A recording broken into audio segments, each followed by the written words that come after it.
In a bustling village tucked between rolling hills, there lived a young tailor named Milo. His shop was small, squeezed between the baker's warm ovens and the blacksmith's smoky forge, and it was often overlooked by passersby.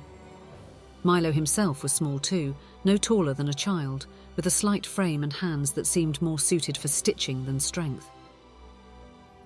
Every day Milo worked tirelessly in his shop, stitching fine clothes for the villagers.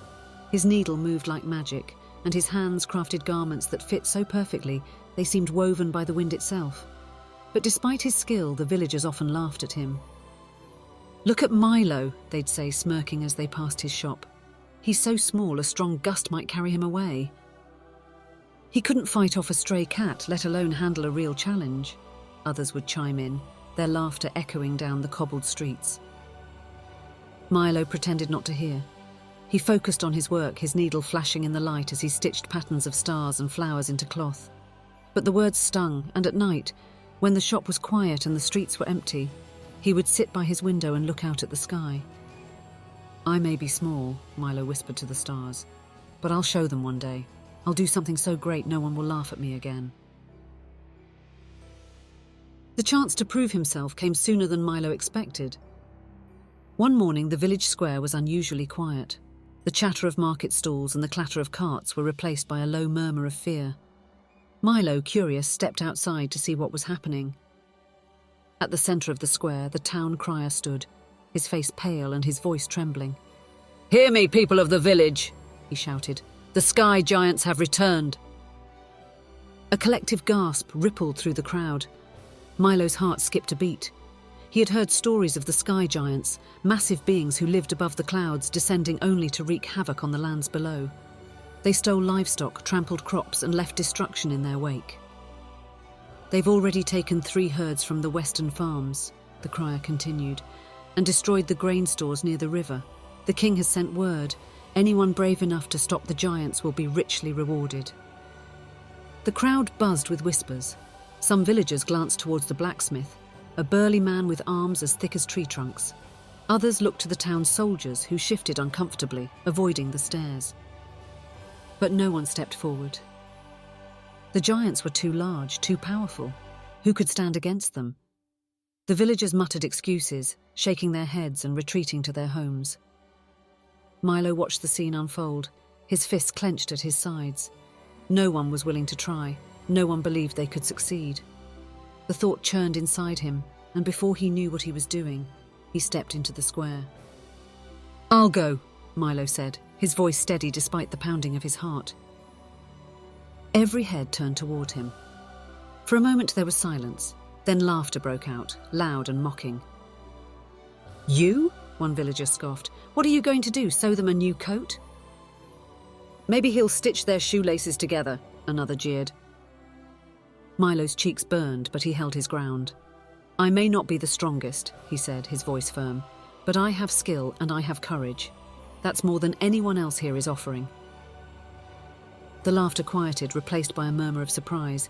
The blacksmith crossed his arms, raising an eyebrow. "And what will you use to fight them, Tailor?" he asked. "Your needle and thread?" "Yes," Milo said simply, lifting his chin, "because those are the tools I know best.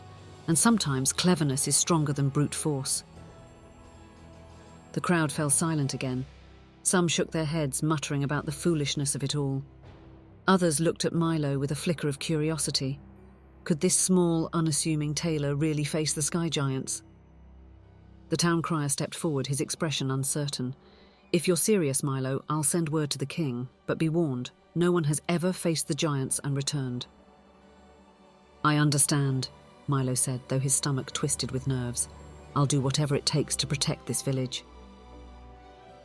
With that, the crier nodded, and the crowd slowly began to disperse.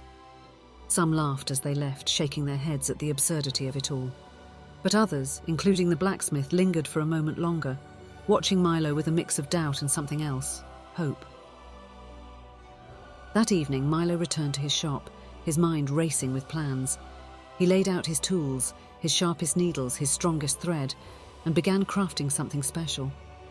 He didn't know exactly how he would defeat the giants, but he knew one thing: he would not let his size or the villagers' doubts hold him back.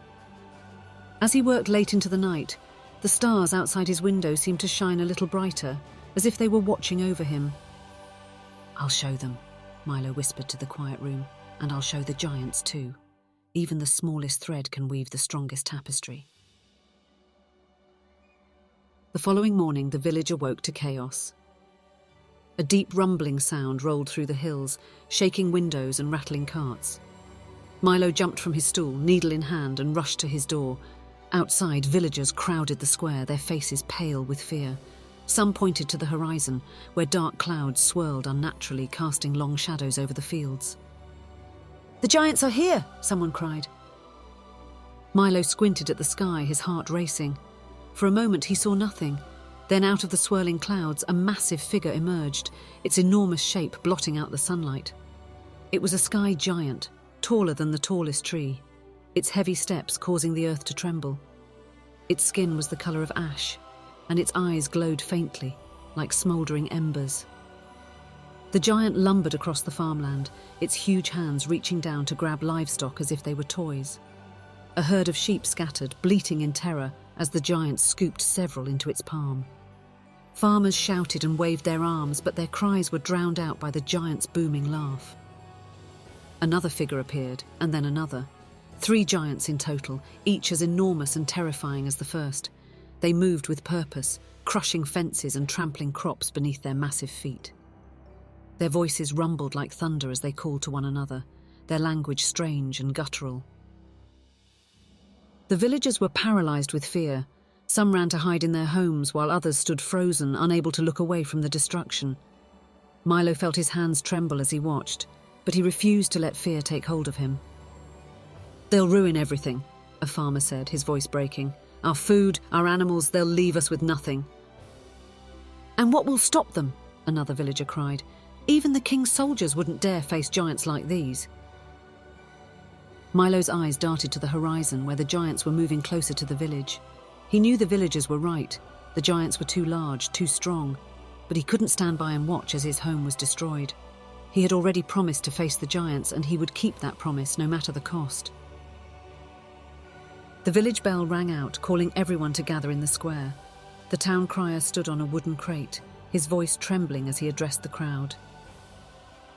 "The king has sent word," he shouted. "He promises a great reward to anyone who can stop the giants. Gold, land, and a title. Riches beyond your wildest dreams." The villagers exchanged uneasy glances. The promise of a reward was tempting, but no one dared step forward. The giants were too powerful, their strength unmatched. What could anyone do against such creatures?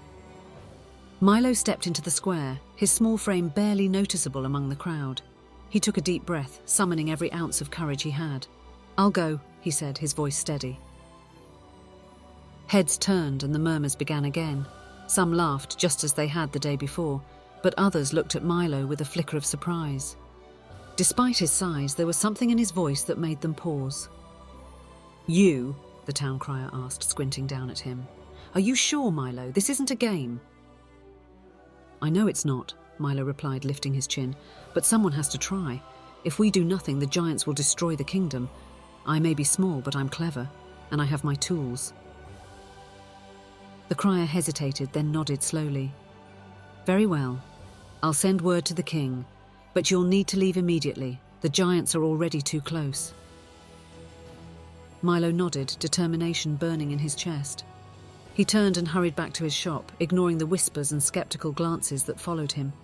Inside, he grabbed the special satchel he had stitched the night before. It was filled with everything he thought he might need: needles, thread, scraps of sturdy fabric, and a slingshot he had made from an old belt. He slung the satchel over his shoulder, took a deep breath, and stepped back outside. The villagers watched in silence as Milo began his journey. Some shook their heads, convinced he was walking to his doom. Others, however, saw something different in the small tailor, a spark of courage they hadn't expected. As Milo left the village, his heart pounded with fear and excitement. He knew the road ahead would be dangerous, but he also knew he couldn't turn back. The giants were waiting, and he would face them, not with strength, but with cleverness and resolve. The sky darkened as Milo climbed the winding path toward the mountains, the shadows of the giants stretching across the land. And though his steps were small, each one carried him closer to the adventure of a lifetime. Milo followed the rocky path as it wound through the hills, his small frame dwarfed by the towering peaks that loomed ahead. The sky was heavy with swirling clouds, dark and threatening as if the giants themselves controlled the weather. Milo gripped the strap of his satchel tightly, his heart thudding in his chest. Though fear lingered in the back of his mind, his determination pushed him forward. He knew that before he could face the giants, he needed the king's approval. His task wasn't just for the village, the entire kingdom was at risk. If the giants weren't stopped, their destruction would spread far beyond the farmland and hills. By mid-afternoon, Milo reached the gates of the royal city. The towering walls stretched high into the sky, their stone faces smooth and unyielding.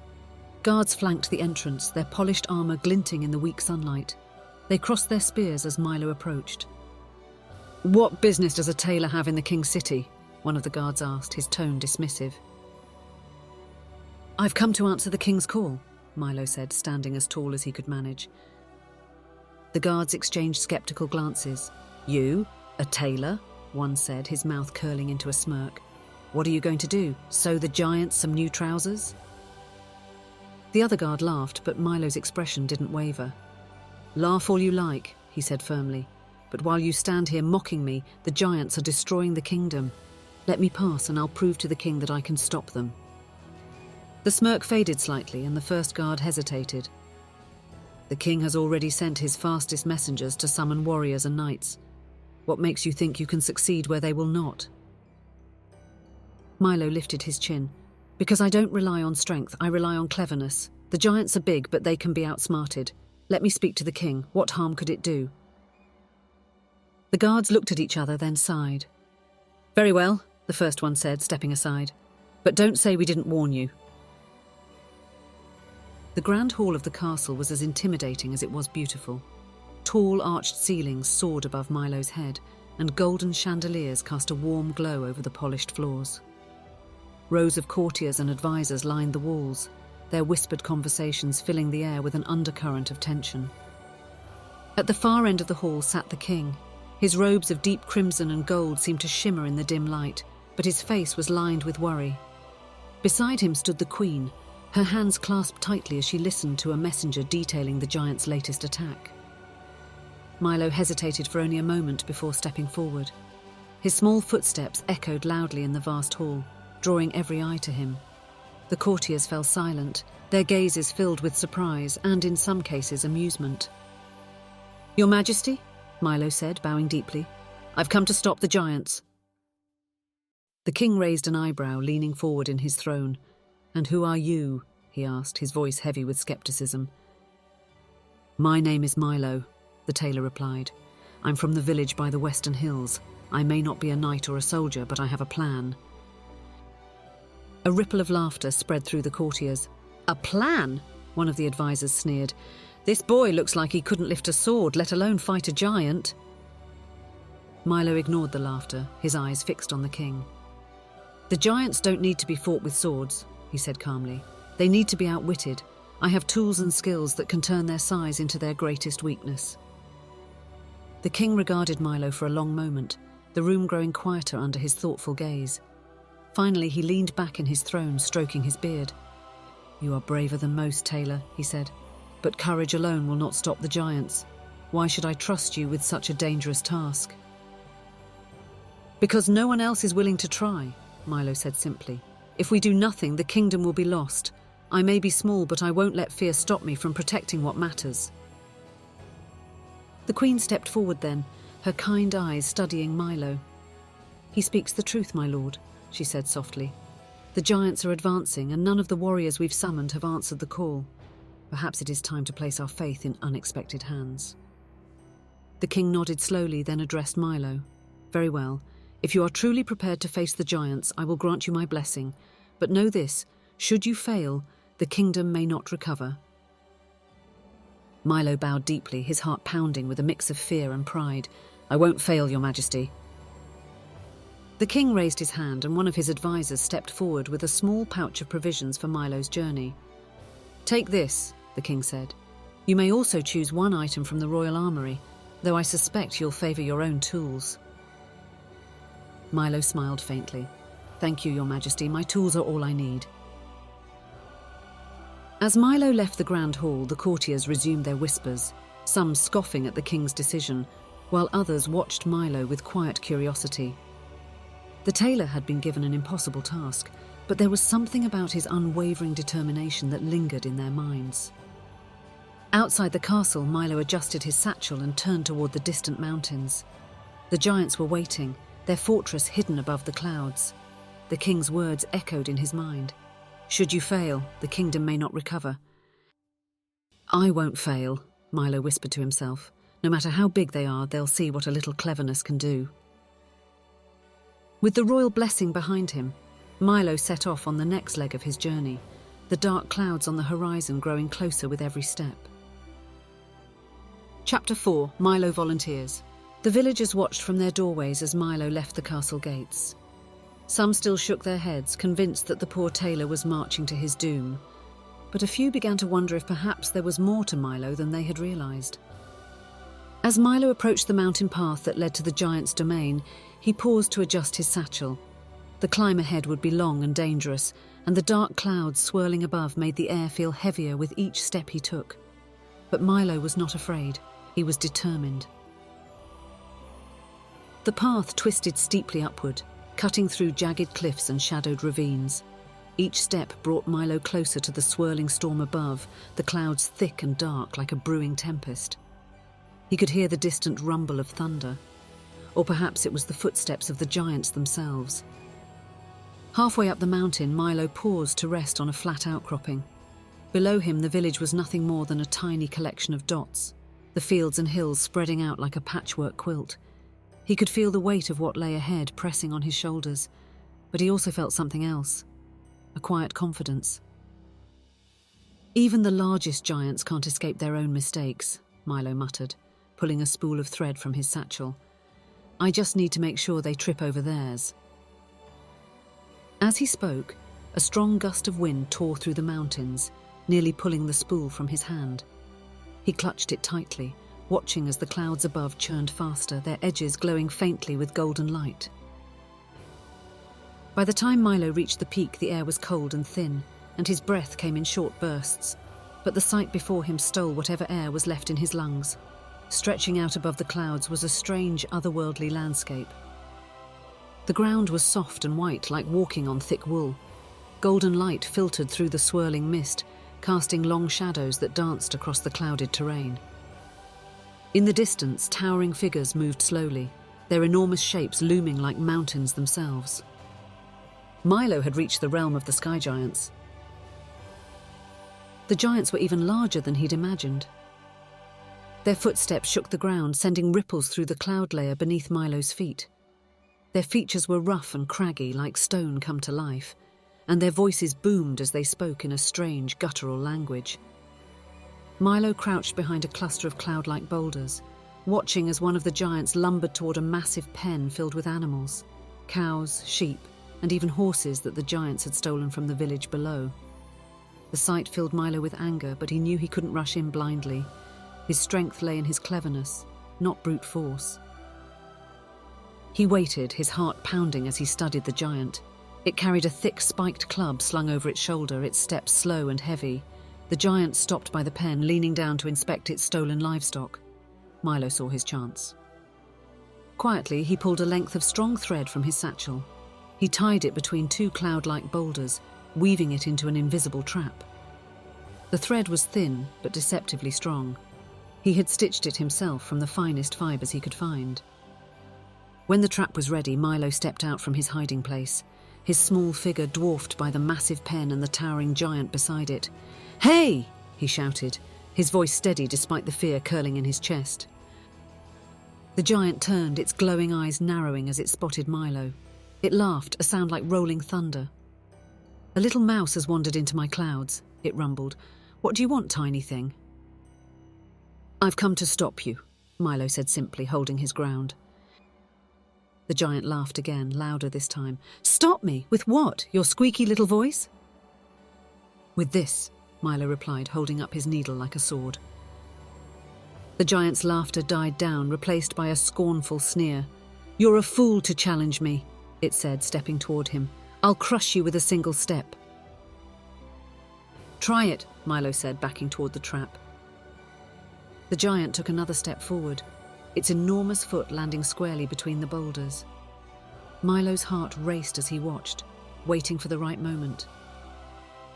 When the giant's other foot lifted to take another step, it caught on the invisible thread. The giant stumbled, its massive weight pulling against the thread, which held firm. With a loud crash, the giant fell backward, landing heavily on the cloud floor. The ground shook and the pen rattled, but Milo stood steady. The giant roared in frustration, struggling to free itself from the tangled thread. "What trickery is this?" it bellowed, its voice echoing through the sky. "No trickery," Milo said calmly, stepping closer. "Just a little cleverness." The giant thrashed for a moment longer, but the thread held tight. Finally, it stopped struggling, its glowing eyes narrowing as it stared at Milo. "You're not like the others," it said grudgingly. "What do you want, little Tailor?" "I want you to leave the village below," Milo said firmly. "Return what you've stolen and promise not to harm anyone again." The giant growled, but it didn't move. "You think I'll listen to a tiny thing like you?" Milo smiled faintly. "I think you've learned that even tiny things can be dangerous if you're not careful." The giant glared at him for a long moment, then sighed. "Very well. I'll leave your village, but you won't find the others so easy to deal with. Our leader, Skarn, is not so easily fooled." Milo's smile faded slightly, but his resolve remained. "Then I'll deal with Skarn when the time comes." The giant huffed, a sound like a distant storm, then began to untangle itself from the thread. Milo stepped back, watching as the massive figure lumbered off into the distance, its footsteps shaking the ground. As the clouds settled, Milo felt a flicker of pride. He had faced his first giant and won, but he knew this was only the beginning. Somewhere in the distance, Skarn and the other giants were waiting. Milo tightened his grip on his satchel. "One down," he muttered to himself, "and a few more to go." Milo stood on the cloud-like ground, his heart still racing from his encounter with the first giant. Though he was relieved to have outsmarted the hulking creature, the giant's parting words lingered in his mind. Skarn is not so easily fooled. He gazed across the shimmering expanse of the sky realm. The giant's fortress loomed in the distance, its jagged towers piercing the swirling clouds. Milo tightened the strap of his satchel, his mind whirring with ideas. He couldn't afford to wait for another giant to stumble upon him. He needed to take control of the fight. Milo found a quiet spot beneath a large, fluffy tree that glowed faintly in the golden light. Its soft, feathery branches offered him some shade as he sat down to rest and think. From his satchel, he pulled out his needle and a spool of thread, his hands moving instinctively as he considered his next move. The needle gleamed in his fingers, its tip sharp enough to pierce even the toughest fabric. Milo remembered the countless hours he'd spent in his shop, sewing and mending clothes for the villagers. Though they had mocked his craft, he had always known its value. Now, in the sky above his home, it was proving to be his greatest weapon. He began to sew, not on fabric, but on the very clouds around him. His needle slipped through the soft, misty ground as he stitched long, looping threads into a trap. The clouds held the thread surprisingly well, forming a sturdy net that blended perfectly with the ethereal landscape. Milo worked quickly, weaving the trap between two towering boulders made of dense, silvery mist. As he worked, he muttered to himself, "If these giants rely on their size and strength, then I'll use it against them. The bigger they are, the harder they'll fall." Once his trap was set, Milo stepped back to admire his work. The net was nearly invisible, its thin threads stretched taut across the path. Any giant who stumbled into it would find themselves hopelessly ensnared. Satisfied, Milo climbed onto one of the boulders, using the height to scout for the next giant. It didn't take long. In the distance, a massive figure was lumbering toward him, its heavy footsteps sending ripples through the cloud floor. This giant was even larger than the first, with broad shoulders and arms as thick as tree trunks. It carried a massive sack slung over one shoulder, the contents jingling faintly with each step. Milo's stomach churned with nervous energy, but he forced himself to stay calm. He had faced one giant already. He could handle another. The giant stopped abruptly, its glowing eyes narrowing as it spotted Milo perched on the boulder. "Another little pest?" it rumbled, its voice deep and gravelly. "Didn't my brother scare you off?" Milo shrugged, his small frame unshaken by the giant's booming voice. "Your brother wasn't very clever," he said casually. "I doubt you're much different." The giant growled, setting down its sack with a loud thud. "Watch your tongue, tiny one, or I'll squash you where you stand." Milo smiled faintly, his hand brushing against the slingshot tucked into his belt. "Why don't you come over here and try?" The giant didn't need further invitation. With a roar, it charged toward Milo, its massive feet shaking the ground. Milo stood his ground, waiting until the giant was nearly upon him. Then, with a quick leap, he jumped down from the boulder and darted to the side. The giant stumbled forward, its momentum carrying it straight into the invisible net. The thread stretched but didn't break, wrapping around the giant's legs and arms like a spider's web. The giant roared in frustration, thrashing against the net, but the more it struggled, the tighter the threads became. "What is this sorcery?" the giant bellowed, its movements growing slower as the net constricted. "Not sorcery," Milo said, stepping into view. "Just a little tailoring magic." The giant glared at him, its glowing eyes filled with rage. "You think this will stop me?" "It already has," Milo said calmly. "And if you want me to let you go, you'll have to listen." The giant growled, its massive shoulders sagging as it realized the truth. "Fine," it grumbled. "What do you want, little tailor?" "Leave the village below," Milo said firmly. "Take nothing more from the people there, and tell your leader, Skarn, that I'm coming for him." The giant stared at Milo for a long moment, its expression unreadable. Finally it sighed, its voice rumbling like distant thunder. "Very well, I'll leave your village, but you're a fool if you think you can defeat Skarn." Milo's eyes narrowed. "That's my concern. Now go." The giant grumbled under its breath as it carefully untangled itself from the net. With one last glare at Milo, it hefted its sack and lumbered away, its massive form disappearing into the swirling clouds. As the silence returned, Milo sat down on the boulder, his hands trembling slightly from the adrenaline, 2 giants defeated.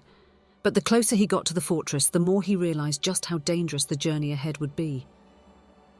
Skarn was waiting, and if the other giants were afraid of him, Milo knew he had to prepare for something far worse. He pulled his needle from his satchel, its tip gleaming faintly in the golden light. 2 down, he muttered, his voice steady, and 1 big challenge left. Milo stood, his confidence growing with every step as he began the final approach to the Sky Giant's fortress.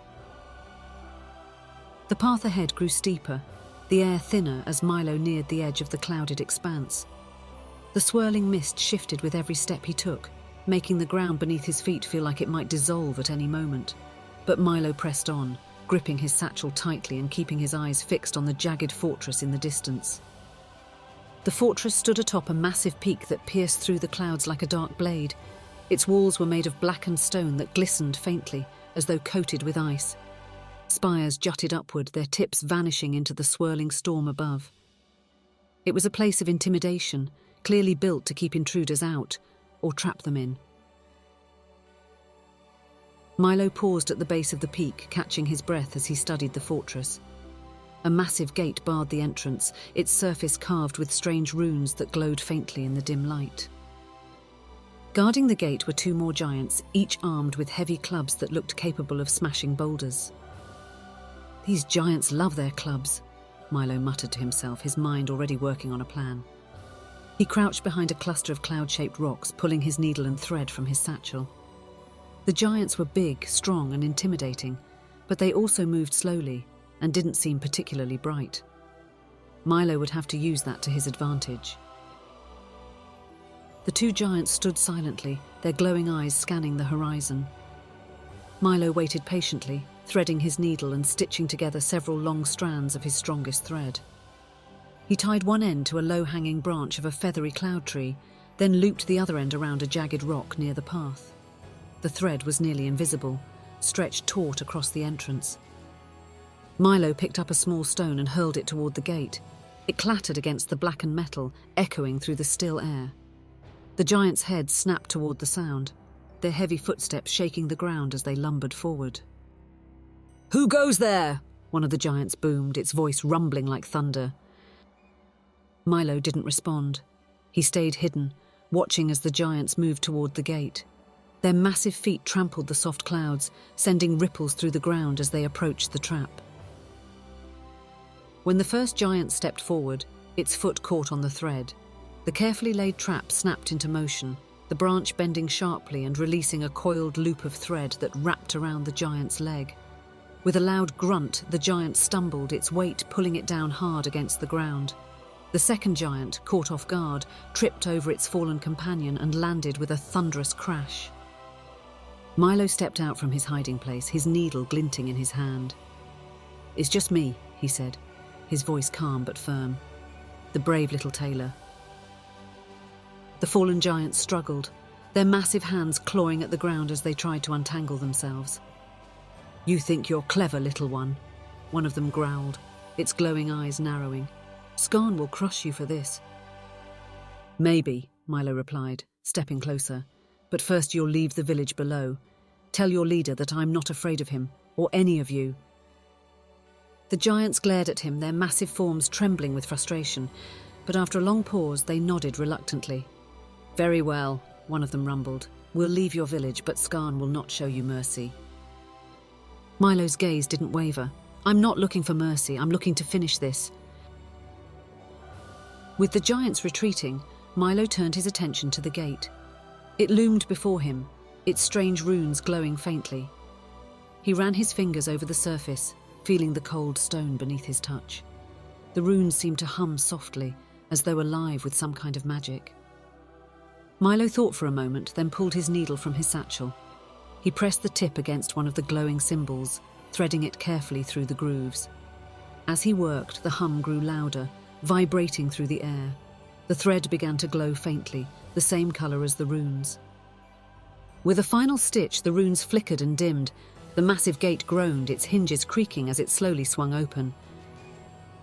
Milo stepped inside, his heart pounding. The fortress was dark and cold, its towering walls lined with jagged stones.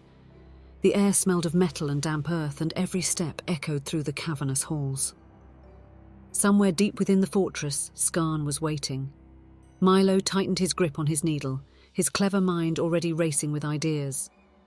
The journey had been long and dangerous, but he was ready for whatever lay ahead. "I've come this far," he whispered to himself. "I'm not turning back now." With steady determination, Milo moved deeper into the fortress, the shadows closing in around him as he prepared for the greatest challenge of all. Milo stepped cautiously into the heart of the fortress, his needle in hand and his eyes scanning the dark, imposing halls. The stone walls rose impossibly high, their jagged surfaces glinting faintly in the eerie, shifting light that seemed to emanate from the fortress itself. The air was heavy with an otherworldly hum, a vibration that Milo could feel in his chest. As he moved deeper, the darkness began to lift, revealing a realm unlike anything Milo had ever imagined. Beyond the fortress walls stretched the true Cloud Kingdom, a vast expanse of shimmering landscapes woven from mist and light. The ground beneath his feet was soft and yielding, like a dense carpet of fog, and the sky above glowed faintly golden with currents of light swirling through the air. Towering trees with feathery silver branches rose into the sky, their leaves glowing faintly as they swayed in the gentle breeze. Streams of liquid light meandered through the kingdom, their surfaces sparkling as if made of stars.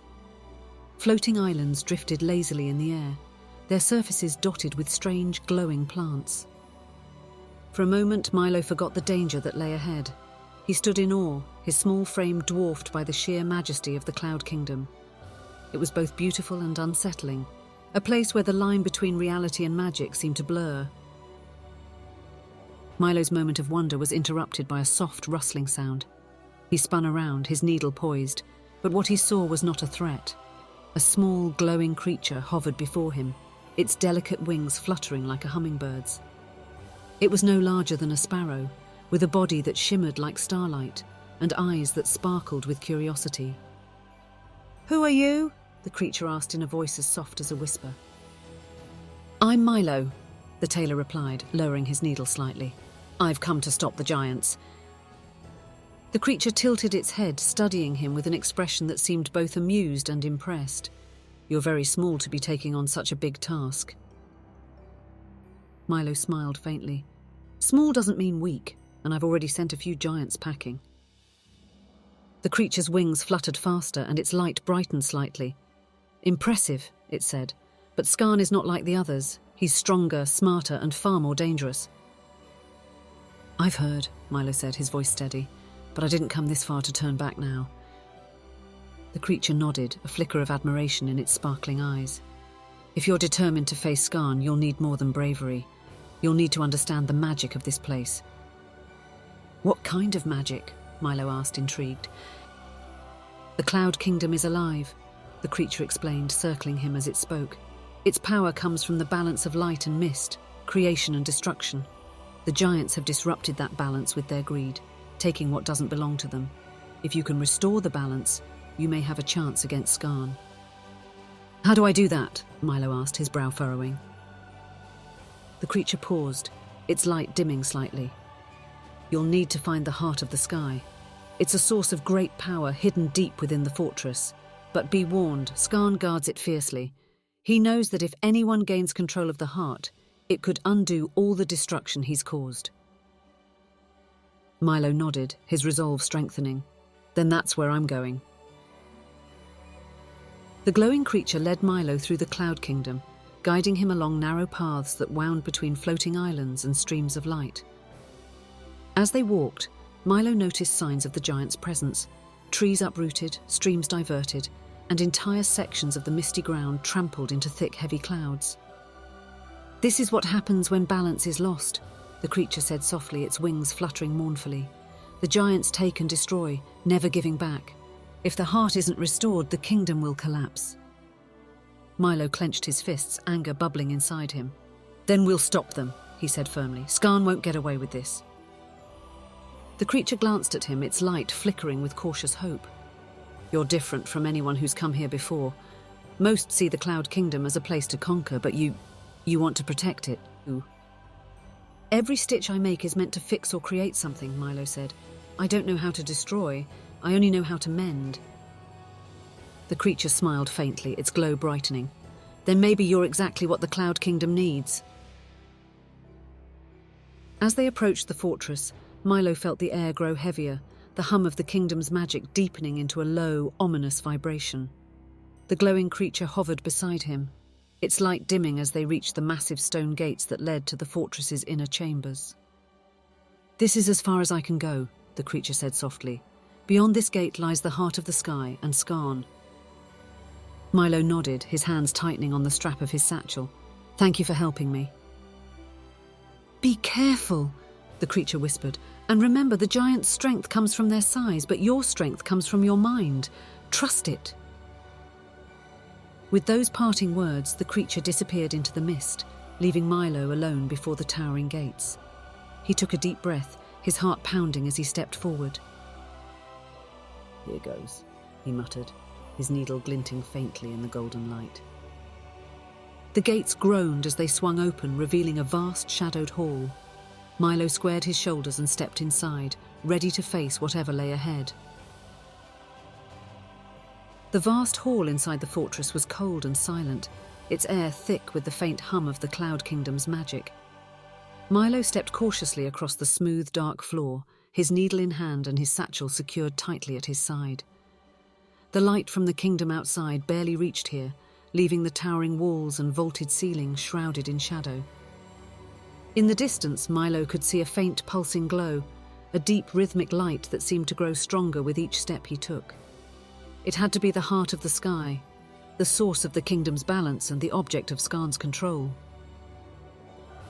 As Milo moved closer, the sound of heavy, deliberate footsteps echoed through the hall. He froze, his heart leaping into his throat. From the shadows ahead, a massive figure emerged, Skarn. The leader of the giants was larger than any Milo had faced before. His towering frame was wrapped in thick blackened armor, each piece carved with glowing runes that pulsed in time with the light of the heart. His eyes burned like molten gold, and in his hand he carried a massive hammer, its head crackling with arcs of lightning. Skarn's voice rumbled through the hall, deep and cold. So the little Tailor has come at last. I've heard of your clever tricks, but you've made a mistake coming here. This is my domain. Milo stood his ground, though his legs trembled beneath him. "Your greed has ruined the Cloud Kingdom," he said, his voice steady despite the fear curling in his chest. "I've come to set things right." Skarn laughed, the sound echoing like thunder. "Set things right? You're nothing but a speck of dust to me. Do you think your needle—" The gates groaned as they swung open, revealing a vast, shadowed hall. Milo squared his shoulders and stepped inside, ready to face whatever lay ahead. The vast hall inside the fortress was cold and silent, its air thick with the faint hum of the Cloud Kingdom's magic. Milo stepped cautiously across the smooth, dark floor, his needle in hand and his satchel secured tightly at his side. The light from the kingdom outside barely reached here, leaving the towering walls and vaulted ceiling shrouded in shadow. In the distance, Milo could see a faint pulsing glow, a deep rhythmic light that seemed to grow stronger with each step he took. It had to be the heart of the sky, the source of the kingdom's balance and the object of Skarn's control. As Milo moved closer, the sound of heavy, deliberate footsteps echoed through the hall. He froze, his heart leaping into his throat. From the shadows ahead, a massive figure emerged, Skarn. The leader of the giants was Skarn. The leader of the giants was larger than any Milo had faced before. His towering frame was wrapped in thick blackened armor, each piece carved with glowing runes that pulsed in time with the light of the heart. His eyes burned like molten gold, and in his hand he carried a massive hammer, its head crackling with arcs of lightning. Skarn's voice rumbled through the hall, deep and cold. "So the little tailor has come at last. I've heard of your clever tricks, but you've made a mistake coming here. This is my domain." Milo stood his ground, though his legs trembled beneath him. "Your greed has ruined the Cloud Kingdom," he said, his voice steady despite the fear curling in his chest. "I've come to set things right." Skarn laughed, the sound echoing like thunder. "Set things right? You're nothing but a speck of dust to me. Do you think your needle and thread can stop the power of a giant?" Milo tightened his grip on his needle. "We'll see." Skarn didn't waste time with words. He raised his massive hammer and brought it crashing down, the ground shaking violently as the impact sent shockwaves through the hall. Milo darted to the side, narrowly avoiding the blow. The floor cracked beneath the hammer's weight, and shards of stone flew into the air. Milo knew he couldn't fight Skarn head-on. The giant's strength and size were too overwhelming. He needed to use his wits and the tools he had brought. Reaching into his satchel, Milo pulled out a long length of thread and his slingshot. As Skarn raised his hammer for another strike, Milo loaded the thread into the slingshot and aimed for one of the runes on the giant's armor. The thread shot through the air, wrapping around the glowing symbol and pulling tight. The effect was immediate. The rune flickered and dimmed, and Skarn staggered, his hammer dropping slightly as he growled in frustration. "What have you done?" he demanded, his voice filled with anger. "Just a little tailoring magic," Milo said, darting to the side as Skarn swung his hammer in retaliation. The battle became a deadly dance. Skarn's massive strikes sent tremors through the hall, but Milo was quick and agile, dodging each blow with practiced precision. He used his thread to weave traps and tangle the giant's movements, targeting the glowing runes on Skarn's armor one by one. With each rune Milo disabled, the light of the heart seemed to brighten, and Skarn's movements grew slower. But the giant was not easily defeated. He roared in fury, ripping through the threads with his immense strength and charging at Milo with renewed determination. Milo ducked behind a fallen pillar, his mind racing. The fight couldn't go on like this. Skarn's power was too great. He needed to find a way to turn the tide. As Skarn approached, Milo noticed something he hadn't seen before, a long, glowing thread trailing from the giant's back. It shimmered faintly, almost invisible against the dark stone. Milo's eyes widened as he realized what it was. "The heart," he muttered to himself. "The thread connects him to the heart." If he could sever that connection, Skarn's control over the heart and the kingdom might be broken. With renewed focus, Milo pulled his sharpest needle from his satchel. He darted out from behind the pillar, weaving between Skarn's heavy footsteps. The giant swung his hammer, narrowly missing Milo as the tailor slid beneath his massive legs.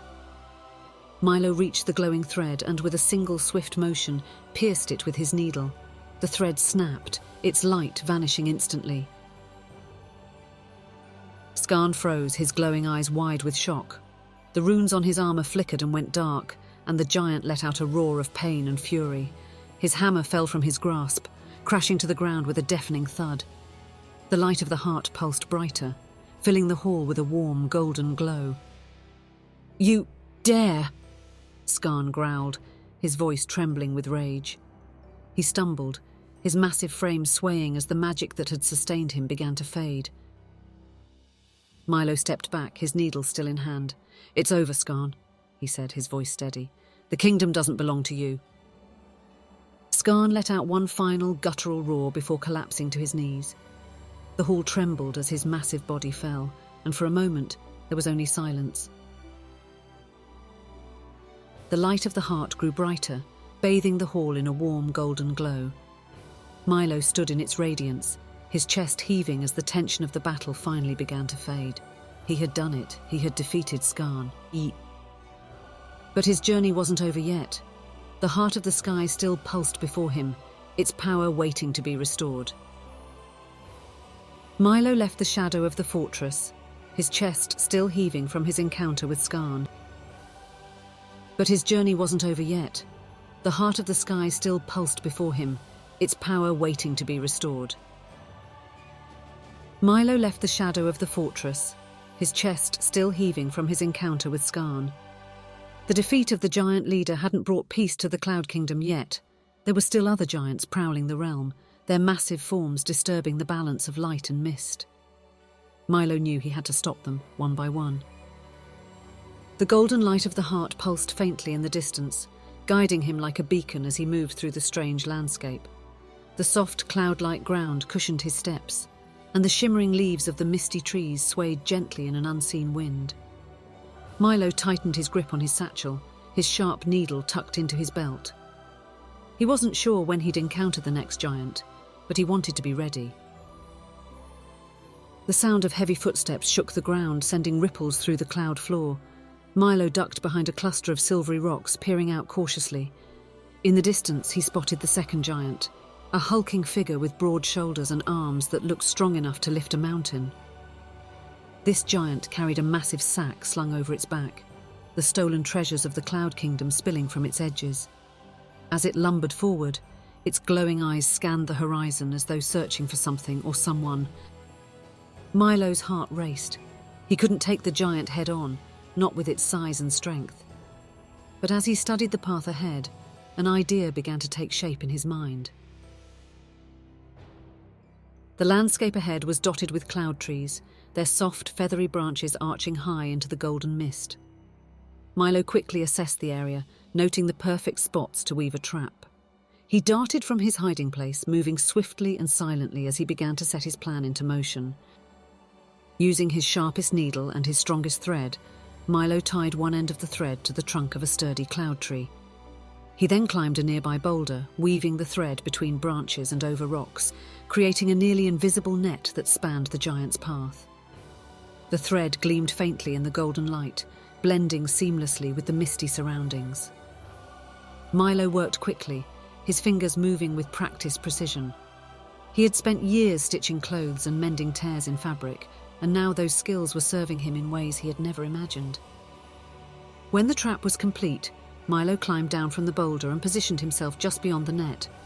He picked up a small stone and hurled it toward the giant, the sound echoing through the still air. The giant's head snapped up, its glowing eyes narrowing as it spotted Milo. With a low growl, it dropped the sack of stolen treasures and began to move toward him, its massive footsteps shaking the ground. "You're brave, little one," the giant rumbled, its voice like distant thunder. "But bravery won't save you."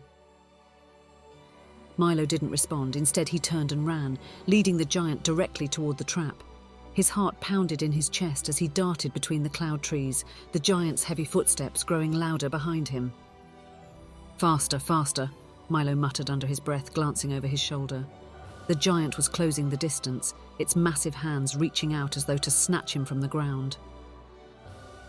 Just as the giant reached the net, Milo leapt to the side, rolling across the soft cloud floor. The giant charged forward, its enormous foot catching on the invisible thread. With a loud roar, the trap snapped into motion. The thread tightened, pulling taut around the giant's legs and arms. The giant stumbled, its massive weight pulling against the delicate-looking trap. Milo had woven the thread carefully, using loops and knots that grew stronger with each struggle. The more the giant thrashed, the tighter the net became, wrapping around its limbs and pinning it in place. "What is this trickery?" the giant bellowed, its voice shaking the trees. It strained against the thread, but no matter how hard it pulled, the trap held firm. Milo stepped forward, his needle glinting faintly in his hand. "Not trickery," he said calmly, "just a little tailoring magic." The giant growled, its glowing eyes narrowing as it glared down at him.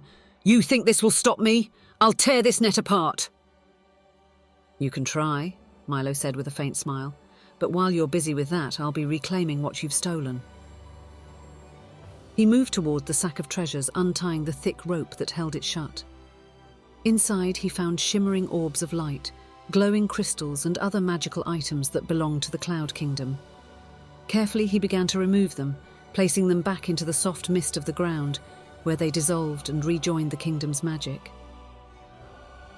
The giant roared in frustration, its struggles growing more desperate. "Release me, Tailor," it bellowed. "You'll pay for this." Milo shook his head, his voice steady. "I'll release you once you promise to leave the Cloud Kingdom and never return." The giant glared at him, its massive chest heaving with anger. For a moment, Milo thought it might refuse, but then with a defeated growl, it sagged against the net. "Fine," the giant grumbled. "I'll leave, but don't think this is over. Skarn will crush you."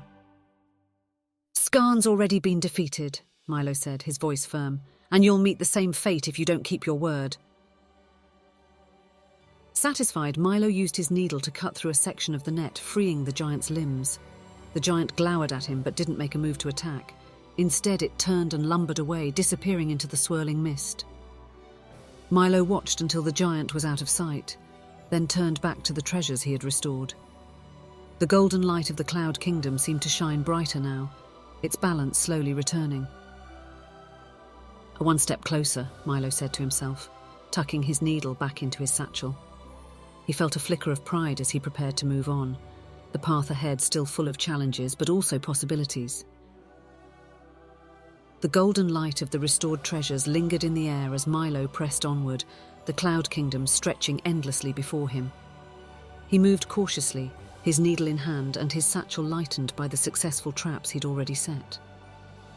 The path wound through a dense forest of feathery cloud trees, their silvery leaves swaying gently in an unseen wind.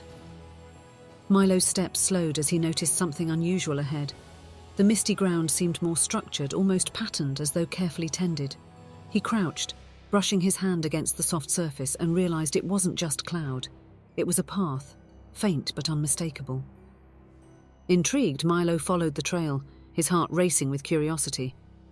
The path twisted and turned, leading deeper into the mist until he emerged into a breathtaking clearing. The hidden village was unlike anything Milo had ever seen. Small, glowing houses floated gently above the ground, their walls shimmering like liquid light. Bridges of golden thread connected the structures, forming a web-like network that pulsed faintly with energy. Tiny figures darted between the houses, their movements quick and graceful. These were the Cloud People. They were no taller than Milo, with translucent glowing skin and delicate wings that fluttered like those of dragonflies. Their eyes sparkled like stars, and their soft flowing robes seemed to be woven from the very mist of the kingdom.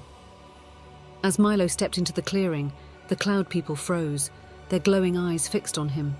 A soft murmur rippled through the village, their voices like whispers in the wind. "Who is this?" one of them asked, hovering closer. "A human?" "He carries a needle," another whispered. "Could he be the one?" Milo raised his hands, his needle held loosely to show he meant no harm. "I'm Milo," he said, his voice steady. "I'm a tailor from below. I've come to stop the giants." The murmurs grew louder, and a small group of Cloud People gathered around him. One stepped forward, her wings shimmering faintly. She seemed older than the others, her glow softer but no less bright. "You're the one who defeated Skarn," she said, her voice gentle but firm. "We've felt the shift in the kingdom's balance."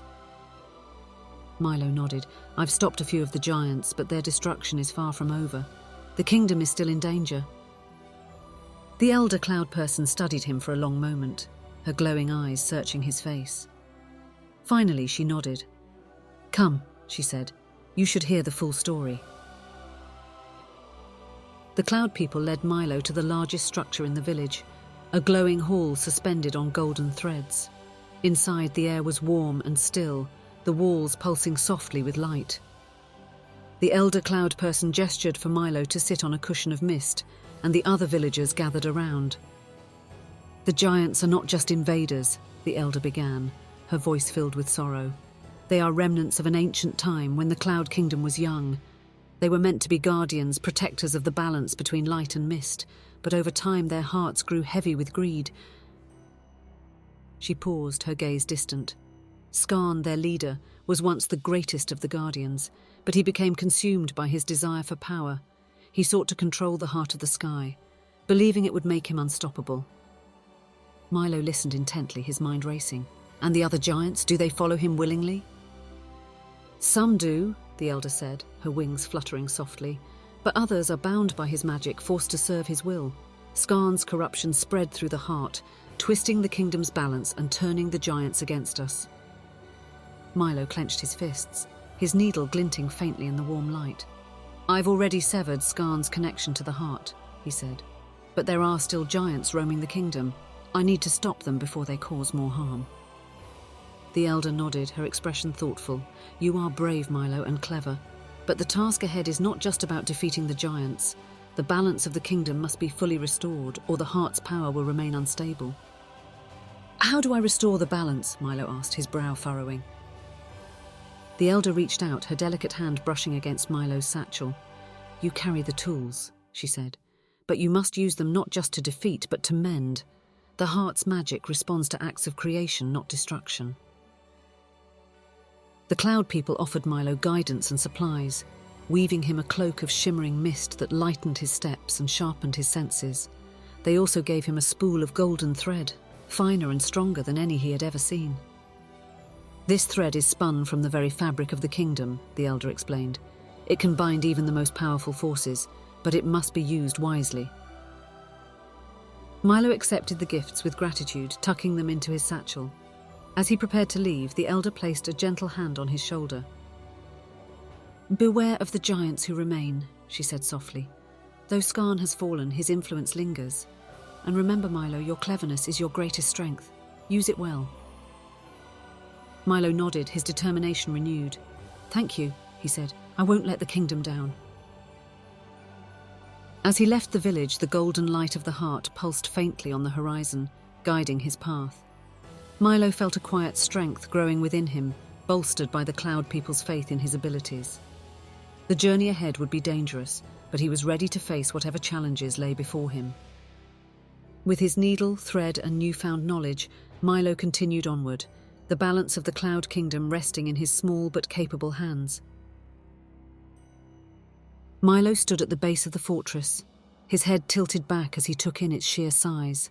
The structure was impossibly massive, its jagged walls stretching high into the sky, their blackened stone glinting faintly in the dim light.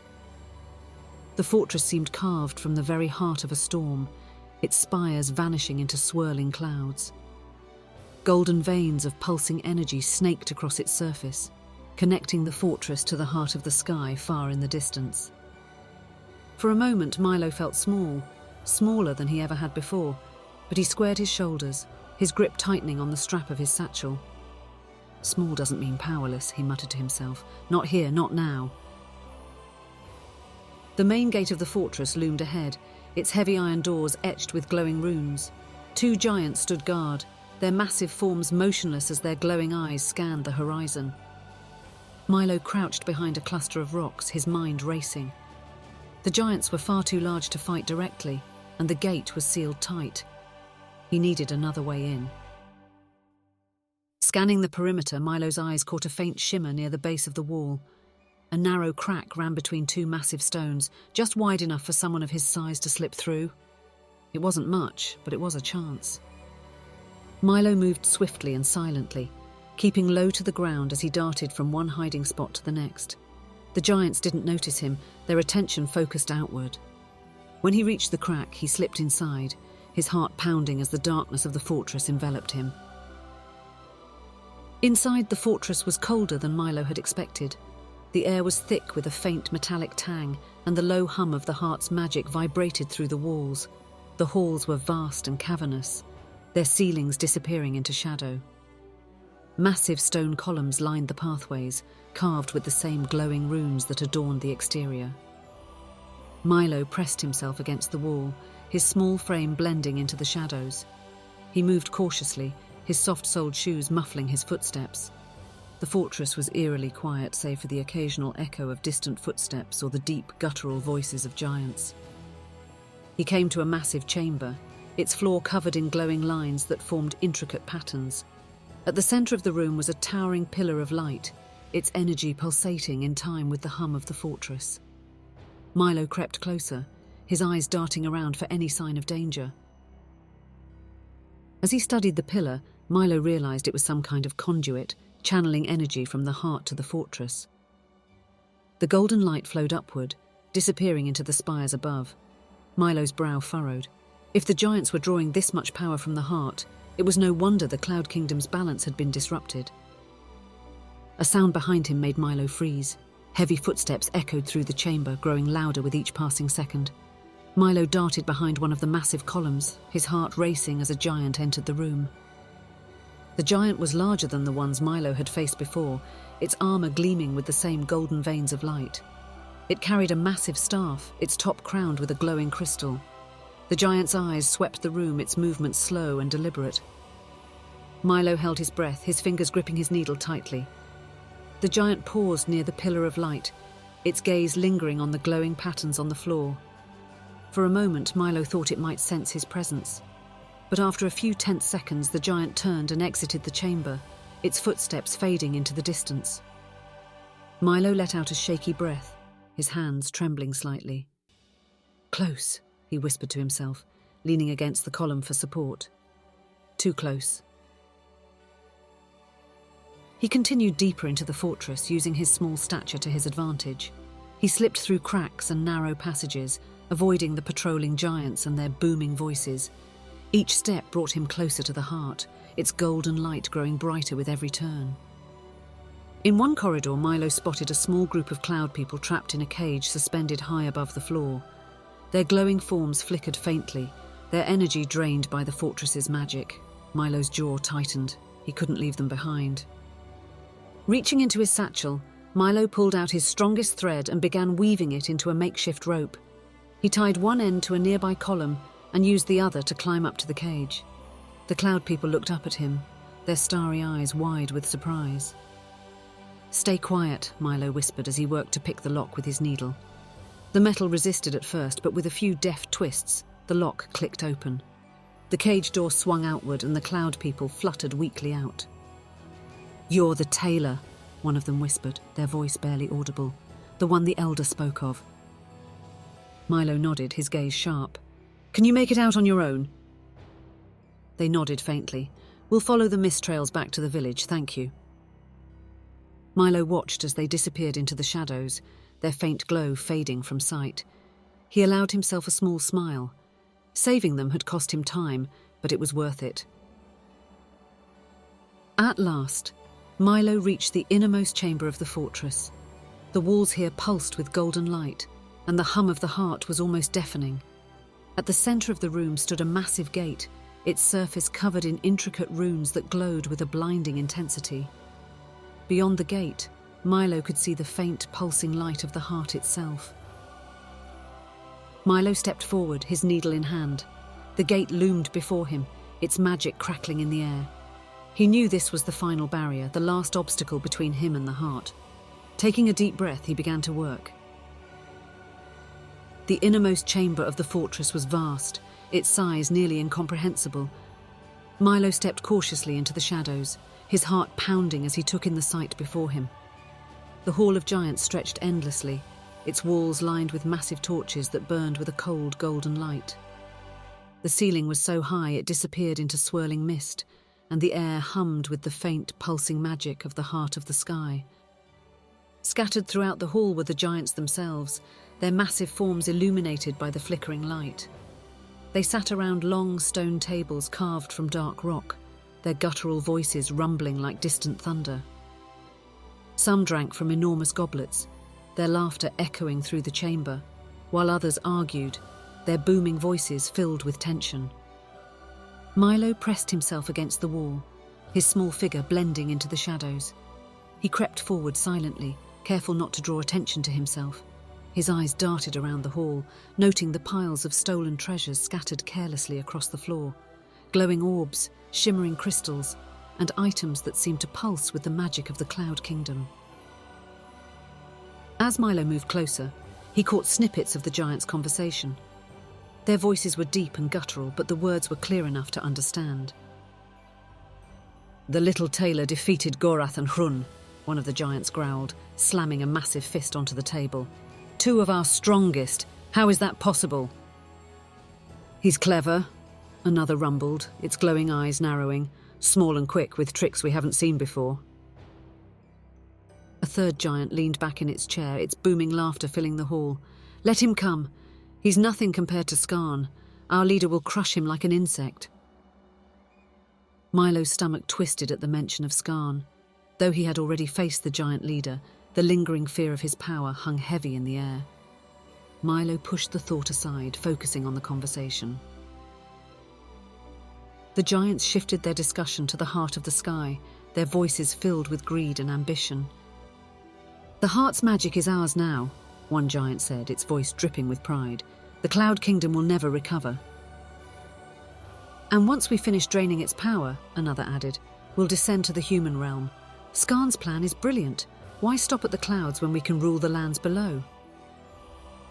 Milo's breath caught in his throat. He had suspected the giants' greed extended beyond the Cloud Kingdom, but hearing their plans confirmed his worst fears. If they succeeded, they wouldn't just destroy the balance above, they would bring ruin to the world below. "Skarn will lead the charge," the first giant continued, leaning forward with a menacing grin. "And with the heart's power, no one will be able to stop us." The hall erupted in laughter, the sound reverberating through the chamber like a storm. Milo gritted his teeth, his hands balling into fists. He couldn't let their plan succeed. The heart needed to be restored, and the giants' corruption had to end. Milo's sharp eyes scanned the hall, searching for a way to act. The giants were too numerous to confront directly, and their strength was overwhelming. But as he studied the piles of stolen treasures, an idea began to form in his mind. The treasures glowed faintly, their energy pulsing in time with the heart's magic. If the giants had stolen the heart's power and bound it to these objects, perhaps Milo could weaken them by undoing the connection. He moved cautiously, slipping between the towering tables and hiding behind the scattered treasures. The giants' voices rumbled above him, but they paid no attention to the small figure darting through the shadows. Reaching one of the glowing orbs, Milo pulled out his needle and thread. He worked quickly, weaving a delicate pattern around the orb and stitching the golden thread into its surface. As he pulled the final stitch tight, the orb's glow faded, its energy dissolving into the air. Milo repeated the process with several more treasures, each stitch restoring a fraction of the kingdom's magic. The air in the hall began to change, the oppressive weight of the giant's corruption lifting slightly. But Milo knew his actions couldn't go unnoticed forever. As he reached for another glowing crystal, a loud roar echoed through the hall. "Thief!" one of the giants bellowed, its massive hand slamming down near Milo's hiding place. "The tailor is here!" The hall erupted into chaos as the giants rose from their seats, their glowing eyes scanning the chamber. Milo's heart raced as he darted behind a pillar, his small frame barely avoiding the crushing blow of a giant's fist. "There!" another giant shouted, pointing toward him. "Catch him!" Milo didn't wait to see what happened next. He bolted for the exit, his feet skimming over the misty ground as the giant's heavy footsteps shook the hall behind him. His mind raced, every muscle in his body urging him to run faster. As Milo neared the edge of the hall, he glanced over his shoulder. The giants were closing in, their massive forms moving with terrifying speed. But Milo noticed something else. The treasures he had worked on were no longer glowing. The magic he had restored was spreading through the chamber, weakening the giant's grip on the kingdom. With one final burst of energy, Milo darted through the hall's massive doors and into the next chamber. He didn't stop running until he was certain the giants weren't following him. Gasping for breath, he leaned against the wall, his needle still clutched tightly in his hand. The giants' plans were clear now, and the stakes were higher than ever. But Milo felt a flicker of hope. He had disrupted their power and restored some of the heart's magic. The balance was beginning to shift, and Milo knew he couldn't stop now. "I've come this far," he whispered to himself, straightening his satchel. "I won't let them win." With renewed determination, Milo pressed on, the pulsing light of the heart guiding him toward the final confrontation. Milo stepped into the heart's chamber, his pulse quickening as he took in the scene before him. The chamber was vast, its walls carved from shimmering stone that pulsed with the golden energy of the heart of the sky. At its center, suspended in mid-air, was the heart itself, a massive, glowing orb of light and mist, its surface swirling like a living storm.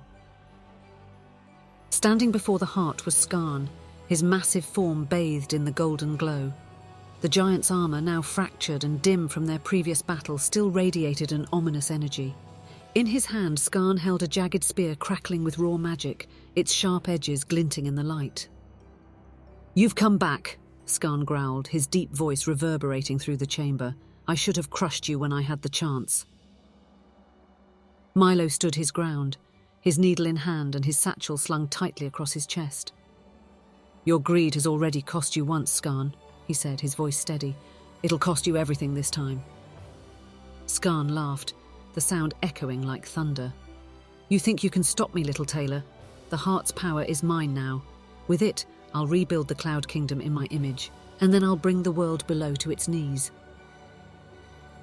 Skarn raised his spear, its tip glowing with destructive energy, and hurled it toward Milo. The weapon streaked through the air like a bolt of lightning, but Milo was quick. He rolled to the side, the spear striking the ground where he had stood and sending a shockwave through the chamber. Milo scrambled to his feet, his mind racing. Skarn was more dangerous than ever, his attacks fueled by the stolen power of the heart. Milo couldn't rely on strength to win. He had to be clever, faster, and more resourceful than the giant. Skarn charged, his massive footsteps shaking the ground. Milo darted between the cracks in the misty floor, weaving through the chamber as the giant's attacks narrowly missed him. Each strike sent ripples of energy through the air, but Milo's small size allowed him to stay one step ahead. As he dodged, Milo's sharp eyes focused on the heart. The golden orb pulsed faintly, its energy flickering as though straining against Skarn's control. A thin, glowing thread extended from the heart to Skarn's armor, binding the giant to its power. Milo's stomach tightened as he realized what he had to do. Using his slingshot, Milo launched a spool of thread towards the glowing connection. The thread wrapped around the magical tether, and Milo pulled with all his strength, trying to sever the bond. Skarn roared in fury, sensing the attack, and spun around to face him. "You dare tamper with my power?" Skarn bellowed, his molten eyes blazing with rage. Milo ducked behind a pillar, narrowly avoiding another devastating strike. "It's not your power," he called out, his voice echoing through the chamber. "It belongs to the kingdom, and it's time to take it back." The battle became a deadly game of cat and mouse. Milo used the misty terrain to his advantage, weaving traps and distractions to keep Skarn off balance. He targeted the runes on the giant's armor, unraveling their magic with precise strikes of his needle. Each thread Milo severed weakened Skarn's connection to the heart, but it also enraged the giant further. Skarn let out a deafening roar, his fist slamming into the ground and sending shockwaves through the chamber. "Enough of these tricks," he shouted. "Face me, Tailor, if you dare." Milo hesitated, his chest heaving with exertion. He couldn't keep running forever, and the heart's flickering light reminded him that time was running out. He had to end this now. Summoning every ounce of courage, Milo stepped into the open, his needle gleaming in the golden light. "You want to face me, Skarn?" he called out, his voice steady despite the fear pounding in his chest. "Come and get me." Skarn's eyes narrowed and he charged, his massive form barreling towards Milo like a storm. Milo stood his ground, waiting until the last possible moment. Then, with a swift motion, he leapt to the side, slashing his needle through the glowing thread that connected Skarn to the heart. The effect was immediate. The golden thread snapped, and the light of the heart surged outward, filling the chamber with a blinding radiance. Skarn froze mid-charge, his armor cracking as the stolen magic flowed out of him. The giant let out a guttural roar, his massive form collapsing to the ground with a thunderous crash. The chamber fell silent, the hum of the heart returning to a steady, harmonious rhythm. Milo stood over Skarn's fallen form, his needle still clutched tightly in his hand. The giant's glowing eyes dimmed as his strength faded, leaving only the faint traces of the magic he had once stolen. "It's over," Milo said, his voice firm but quiet. "The kingdom is free." Skarn let out one final, rasping breath before his massive form dissolved into mist, the remnants of his power dissipating into the air. The golden light of the heart grew stronger, filling the chamber with warmth and hope.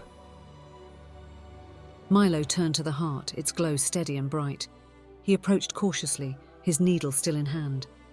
The heart pulsed gently as though thanking him for restoring its balance. With a small smile, Milo reached out and touched the glowing orb. Its warmth spread through him, filling him with a sense of peace and accomplishment. The Cloud Kingdom was safe, and the giant's reign of terror was over. As the light of the heart enveloped him, Milo knew his journey wasn't just about defeating the giants. It was about proving that even the smallest hands could achieve great things. The golden light of the heart of the sky bathed Milo in warmth, its rhythmic pulse steadying his racing heart. The chamber was quieter now, the echoes of Skarn's roars fading into the mists. But Milo knew his work wasn't finished. The heart was safe, its balance restored, but its energy still seemed fragile, flickering faintly as though unsure of its strength. Milo stepped back, his needle glinting in his hand. He studied the glowing orb, its swirling patterns of light and mist forming cracks that shimmered faintly. The heart had endured Skarn's corruption for too long, and though its power was no longer under the giant's control, it remained vulnerable. "Just like a garment that's been torn apart," Milo muttered to himself. "It needs mending." Milo reached into his satchel and pulled out the golden thread gifted to him by the Cloud People. It glimmered in the heart's light, its fine fibres almost weightless in his hands. He threaded his needle carefully, the action as familiar to him as breathing. Then he stepped closer to the heart, his small frame dwarfed by its immense size. The first stitch was delicate, Milo's needle piercing the edge of one glowing crack. The heart pulsed faintly, its light flickering in response. Milo hesitated for a moment, then pulled the thread taut, his hands steady despite the enormity of the task. "Just like stitching fabric," he whispered, "only this fabric is alive." As Milo worked, he felt the heart's energy flowing through the thread, strengthening with each stitch. The golden thread wove seamlessly into the heart's surface, the cracks disappearing one by one. The swirling light grew brighter, its rhythm more confident, as if responding to Milo's careful mending. The task was slow and painstaking, but Milo didn't waver. His hands moved with practiced precision, every stitch imbued with care and focus. He thought of the villagers below, the Cloud People he had freed, and the shimmering kingdom that stretched across the skies. This was their hope, their future, and Milo wasn't going to let them down. The chamber began to change as Milo worked. The misty walls glowed softly, their light reflecting the heart's growing strength. The oppressive weight of Skarn's corruption lifted completely, replaced by a warm, harmonious hum that filled the air. But Milo's task wasn't without its challenges. The final crack was deep and jagged, its edges pulsing with unstable energy. Milo approached cautiously, his needle poised. He knew this stitch had to be perfect, any mistake could undo all his work. He took a deep breath, steadying his trembling hands. "Just one more," he murmured. With slow, deliberate movements, Milo guided the needle through the edges of the crack. The golden thread shimmered brightly as it bridged the gap, the heart's light surging with renewed intensity. Milo pulled the thread taut, his fingers trembling as the final stitch locked into place. The chamber erupted in light. Milo stumbled back, shielding his eyes as the heart pulsed with overwhelming energy. The cracks disappeared completely, the swirling patterns of light and mist flowing seamlessly across the orb's surface. The heart was whole again. When the light faded, Milo opened his eyes. The heart floated before him, its glow steady and radiant. The warmth it radiated was no longer fragile or uncertain. It was strong, reassuring, and alive. Milo allowed himself a small smile. He stepped back, tucking his needle and thread into his satchel. The task was done. As he turned to leave the chamber, the mist shifted around him and a faint voice filled the air. "Thank you, Milo," it whispered, soft and melodic. "You have restored the balance and saved the kingdom." Milo paused, his heart swelling with pride. "I didn't do it alone," he said quietly. "The Cloud Kingdom, the heart, they helped me too." The light of the heart pulsed once as if in agreement. Milo gave it one last glance, then stepped through the chamber's massive doors, the misty path ahead glowing faintly in the distance.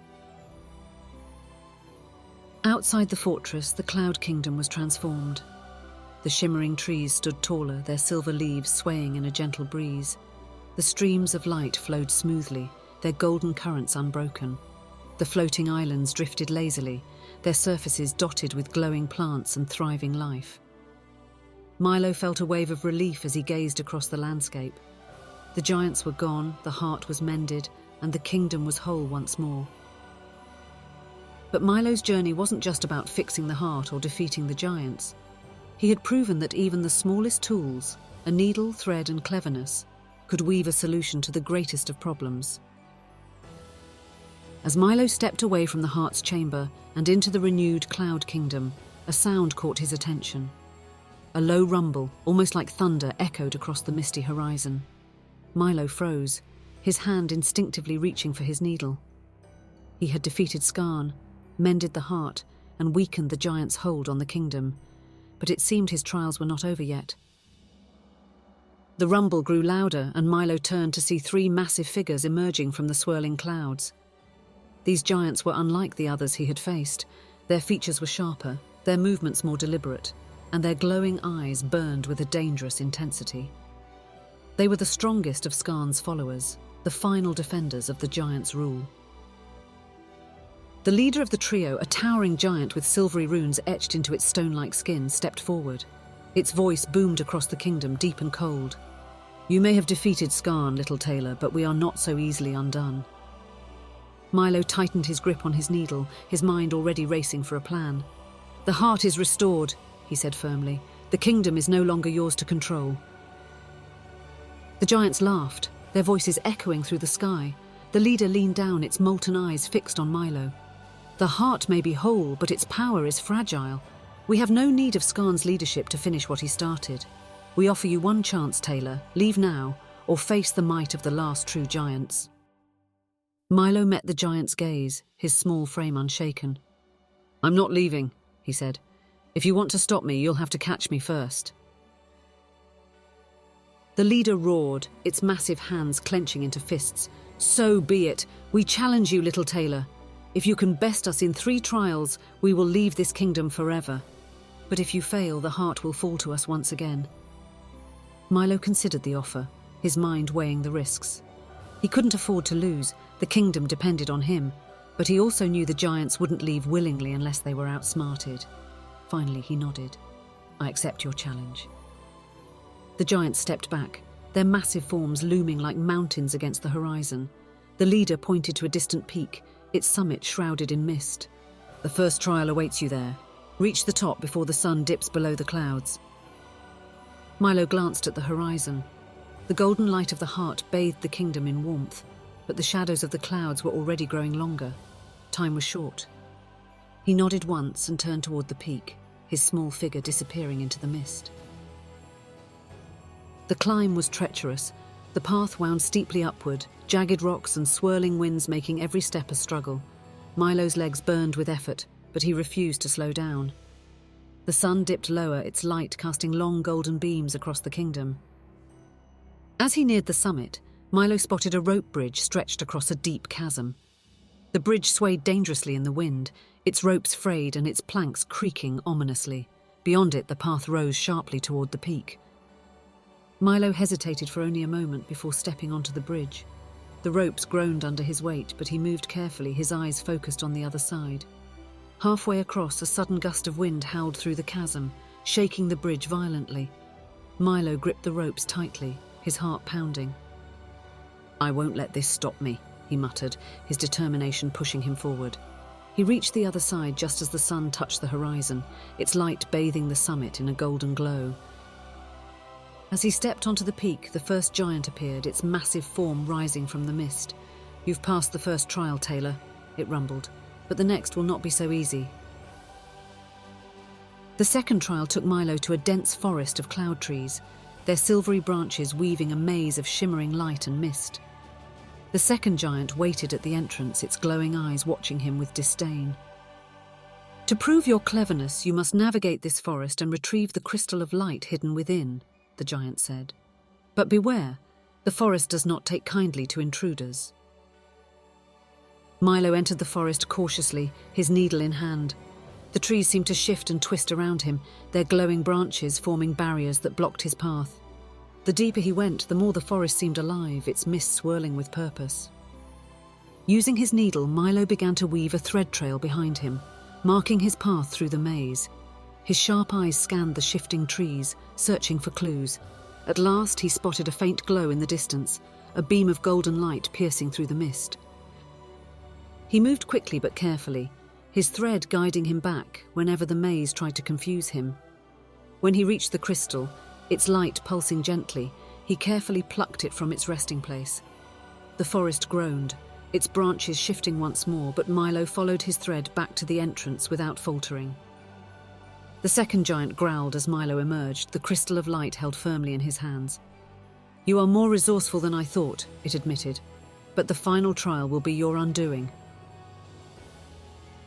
The third trial brought Milo to the base of a towering spire, its sharp peak piercing the golden clouds. The leader of the giants awaited him, its molten eyes gleaming with challenge. "For your final trial, Tailor, you must weave a cloak strong enough to withstand the winds of this spire. If you succeed, you will reach the top. If you fail, the winds will tear you from the mountain." Milo set to work immediately, pulling his strongest thread from his satchel. He stitched quickly but carefully, weaving the thread into a dense protective cloak. His hands moved with precision, every stitch a testament to his years of practice. When the cloak was complete, Milo wrapped it tightly around himself and began the climb. The winds howled fiercely, tearing at the spire with unrelenting force. But the cloak held firm, its golden threads shimmering in the storm. Milo reached the summit just as the winds began to fade, the heart's golden light shining brightly above him. The giants, watching from below, roared in defeat.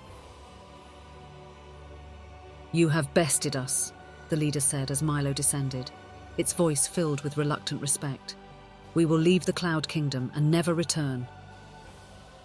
Milo nodded, his small frame steady despite his exhaustion. "The kingdom doesn't belong to you," he said. "It never did." The giants turned and disappeared into the swirling mist, their massive forms fading into the horizon. Milo stood alone, his needle and thread in hand, as the golden light of the heart bathed the kingdom in peace. Chapter 16. The Three Trials. Milo stood in the golden light of the heart of the sky, his small frame dwarfed by the massive figure of Skarn. The giant loomed over him, his fractured armor glowing faintly with the remnants of the heart's stolen magic.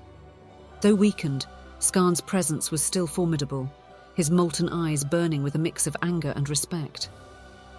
"You've proven resourceful, little Tailor," Skarn rumbled, his voice echoing through the chamber.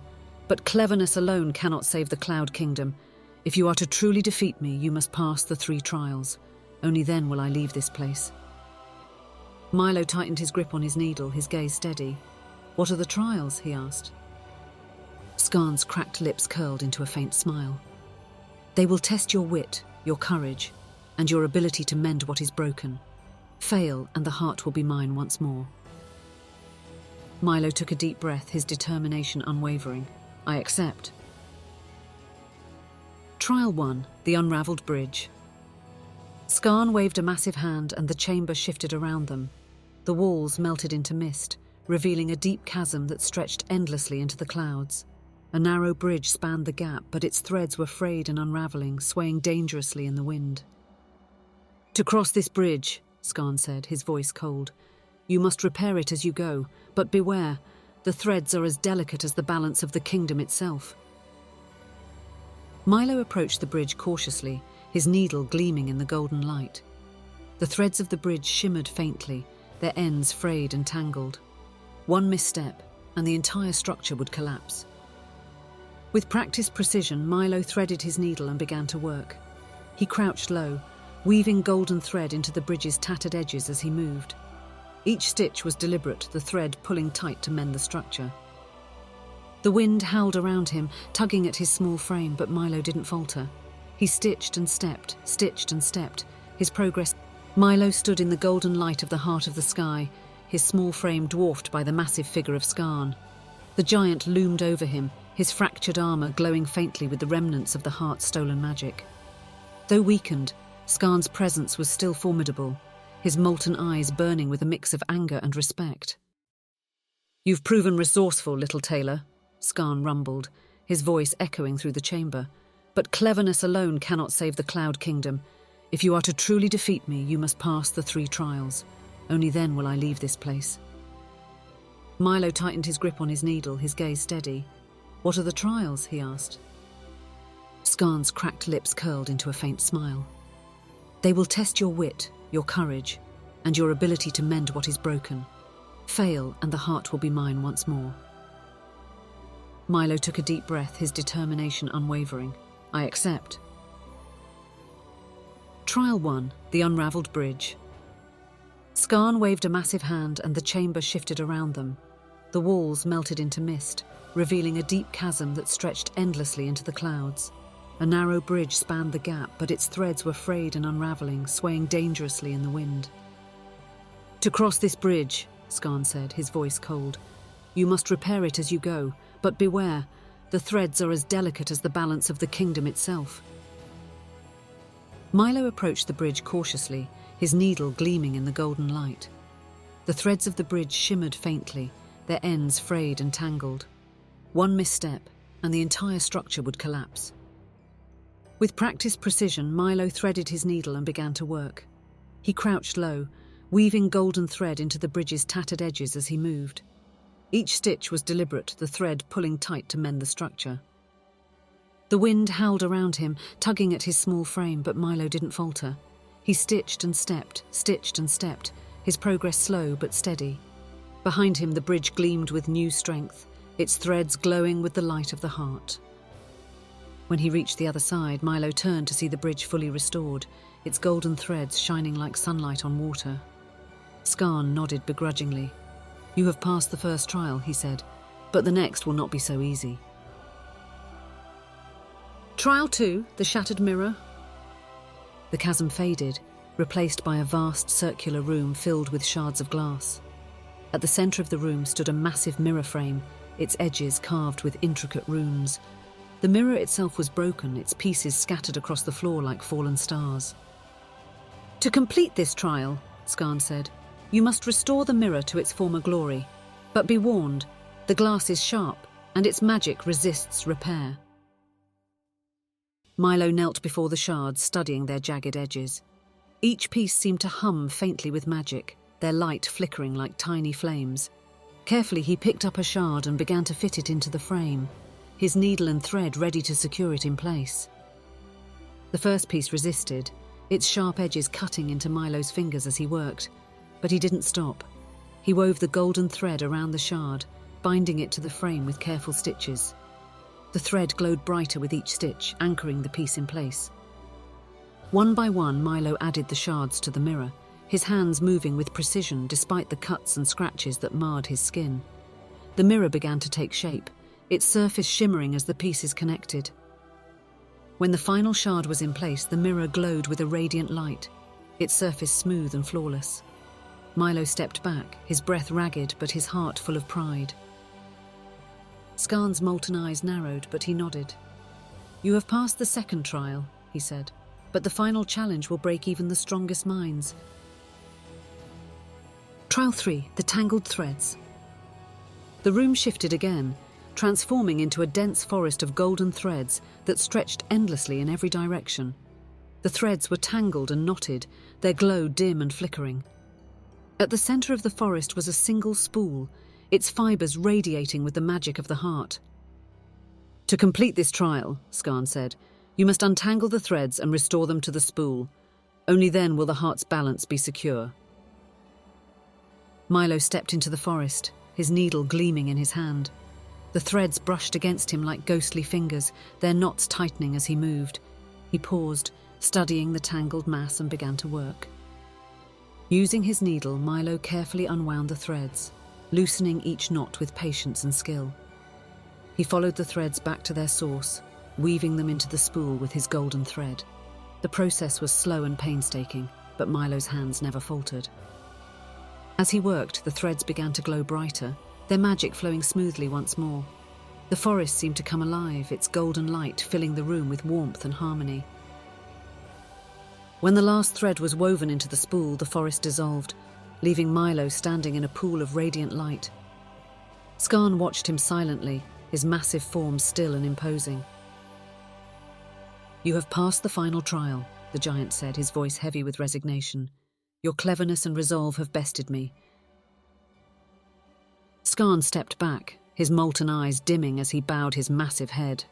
"We will leave the Cloud Kingdom," he said. "You have proven that the smallest hands can mend even the greatest rifts." The other giants appeared from the mist, their towering forms solemn as they turned to leave. One by one they disappeared into the clouds, their massive footsteps fading into the distance. Milo stood alone, his needle and thread glowing faintly in his hands.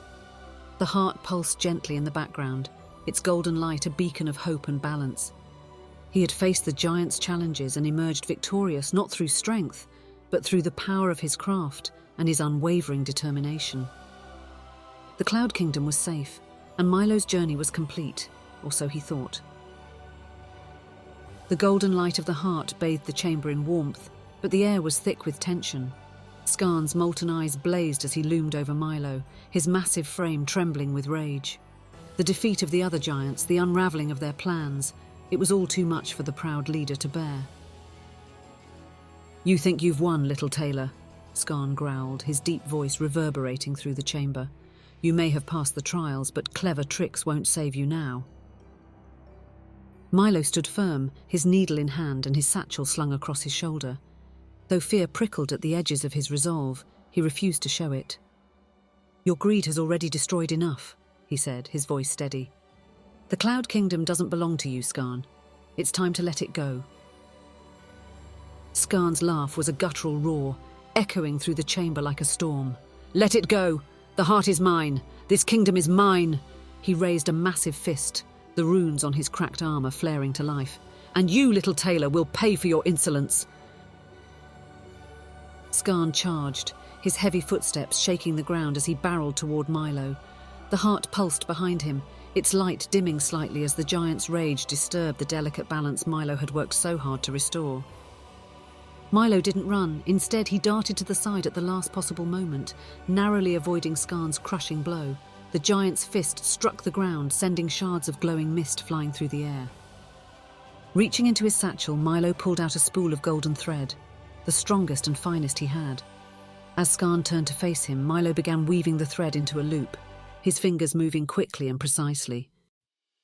"You can't outsmart me again, Tailor," Scarn bellowed, swinging his massive arm in a wide arc. Milo ducked, the wind from the blow ruffling his hair, and rolled to safety behind one of the chamber's glowing pillars. "I don't need to outsmart you," Milo called, his hands still working. "You're doing all the work for me." The giant roared, his patience unravelling. He raised both fists and slammed them into the ground, sending a shockwave rippling through the chamber. Milo staggered but didn't fall, his small size allowing him to regain his footing quickly. He darted out from behind the pillar, the golden thread now stretched taut in his hands. Scarn lunged again, his glowing eyes blazing with fury. Milo waited until the last second before leaping out of the way, looping the thread around the giant's ankles as he moved. The thread tightened as Scarn stumbled forward, pulling his legs together. "What is this?" Scarn roared, his movements faltering as the thread held fast. He clawed at the ground, trying to regain his balance, but Milo wasn't finished. Using his needle, Milo anchored the thread to the chamber floor, weaving it into the misty surface with swift, precise stitches. The golden thread shimmered brightly, its magic binding Scarn's movements. "You've taken too much from this kingdom," Milo said, his voice steady as he worked, "and now it's taking something back." Scarn thrashed against the bonds, his immense strength pulling at the thread. For a moment Milo worried it wouldn't hold, but then the golden light of the heart flared, its energy flowing into the thread. The bonds tightened, glowing brighter with every movement Scarn made. The giant let out a furious roar, his molten eyes dimming as his strength began to fade. "This isn't over!" he bellowed, his voice trembling with rage and desperation. "You can't stop me!" Milo stepped back, his needle still in hand. "It is over, Scarn. The heart belongs to the kingdom, not to you." The heart pulsed once, twice, and then a wave of golden light surged through the chamber. Scarn's massive form trembled as the magic washed over him, dissolving the remnants of his stolen power. His armor cracked and crumbled, the glowing runes fading into darkness. With a final guttural roar, the giant collapsed, his massive frame dissolving into mist. The chamber fell silent, the golden light of the heart shining brightly once more. Milo stood alone, his needle and thread in hand, as the warmth of the heart enveloped him. The mist in the chamber began to clear, revealing the shimmering landscape of the Cloud Kingdom beyond. The damage caused by the giants was already beginning to heal, the balance of light and mist restored. Milo tucked his needle into his satchel, a faint smile tugging at his lips. "Even the strongest giants can be brought down with a little cleverness," he murmured to himself. The heart pulsed gently, as if in agreement, its golden light a testament to the tailor's courage and skill. The kingdom was safe, and the giants were no more. But Milo knew his journey had been about more than defeating Scarn. It was a reminder that even the smallest tools in the right hands could mend the greatest of rifts. The golden light of the heart filled the chamber, steady and strong. Milo stood over the dissipating mist where Scarn's massive form had crumbled, his needle still glinting faintly in his hand. The echoes of the giant leader's final roar faded, leaving behind a profound silence. Milo tightened the strap of his satchel and turned toward the entrance, his small frame dwarfed by the towering walls. As he stepped outside the chamber, the swirling mist of the Cloud Kingdom began to shift. From the edges of the horizon, the remaining giants emerged. Their massive forms moved slowly, their glowing eyes dimmed, no longer filled with the greed and rage that had consumed them. They came forward reluctantly, their steps shaking the ground, but there was no fight left in them. The fall of their leader had broken their will. The largest of the remaining giants stepped forward, its massive hands raised in a gesture of surrender. Its voice, though still deep and powerful, carried a note of defeat. "Scarn is no more," the giant rumbled. "You have bested us, little Tailor. We cannot deny your cleverness or your strength." Milo stood his ground, his gaze steady as he looked up at the towering figures. "The heart of the sky is restored," he said firmly.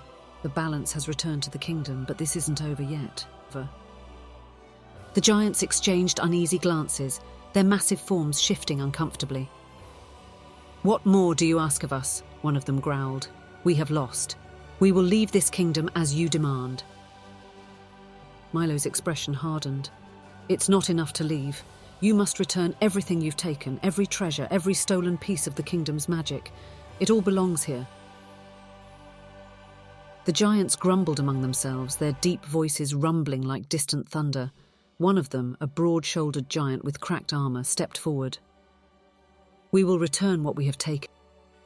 The giants exchanged uneasy glances, their massive forms shifting uncomfortably.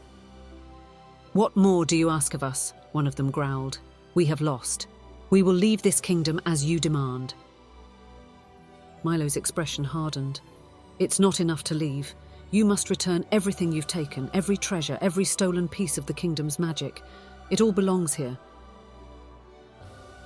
The giants grumbled among themselves, their deep voices rumbling like distant thunder. One of them, a broad-shouldered giant with cracked armor, stepped forward.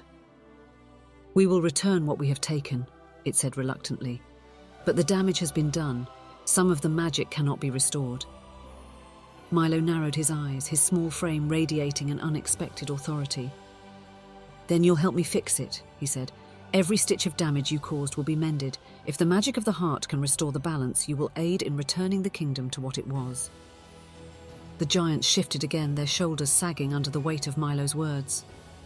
Finally, the leader of the group nodded. "Very well. We will undo what we can. The giants moved slowly, their massive hands carefully gathering the treasures they had plundered. Shimmering orbs, glowing crystals, and delicate strands of light were returned to the Cloud Kingdom's streams and floating islands. Milo oversaw the process, his sharp eyes ensuring that nothing was missed. The giant's strength, once used to destroy, was now turned toward rebuilding. As the treasures were restored, the golden light of the kingdom grew brighter, spreading across the landscape. The silver trees straightened their trunks, their glowing leaves swaying gently in the breeze. The streams of light flowed more smoothly, their currents sparkling with renewed energy. When the final treasure had been returned, Milo stepped forward, his needle gleaming in his hand. "Your greed nearly destroyed this kingdom," he said, his voice calm but firm. "Let this be a reminder. Even the greatest strength can be unraveled by the smallest threads." The giants bowed their massive heads, their glowing eyes dim. "We will leave this place," the leader said, its voice heavy. "The Cloud Kingdom is no longer ours to touch." Milo nodded. "Go and never return." The giants turned and began their slow departure, their towering forms disappearing into the mist. The ground trembled faintly beneath their steps, but Milo felt no fear. They were leaving for good, their reign of greed and destruction at an end. As the last of the giants vanished, the Cloud Kingdom seemed to exhale a collective sigh of relief. The golden light of the heart pulsed gently, its harmony restored.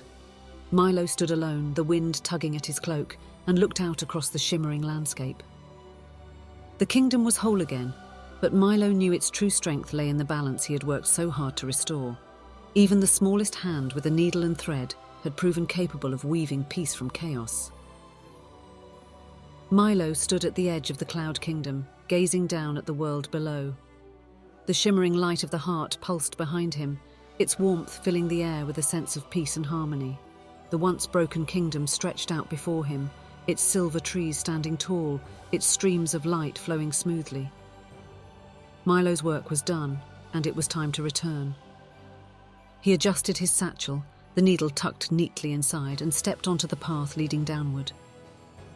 The mist swirled around him as he descended, the golden light of the kingdom fading behind him with each step. Though he was leaving the clouds, a part of him felt like he would always carry the magic of the kingdom with him. The first thing Milo heard as he approached the village was the sound of voices, dozens of them growing louder with every step. He reached the base of the mountain to find the square crowded with villagers, their faces turned upward as they watched for him. The sight of Milo descending the final stretch of the path brought a wave of gasps and murmurs. "It's him!" someone shouted. "The little tailor is back!" Milo paused at the edge of the square, his small frame dwarfed by the crowd. For a moment he felt the weight of all their eyes, the same people who had laughed at him, dismissed him, and mocked his ambitions. But this time their expressions were different. They weren't mocking him, they were in awe. The blacksmith, a towering man with arms as thick as tree trunks, pushed his way through the crowd. His booming voice, once filled with derision, now carried a note of wonder. "Milo," he said, his tone almost reverent. "They said you went to the giant's fortress, that you faced Skarn himself. Is it true?" Milo met his gaze steadily, his voice calm. "It's true. The giants are gone. The kingdom above is safe." A ripple of astonished murmurs swept through the crowd. The baker, her hands dusted with flour, stepped forward. "But how?" she asked.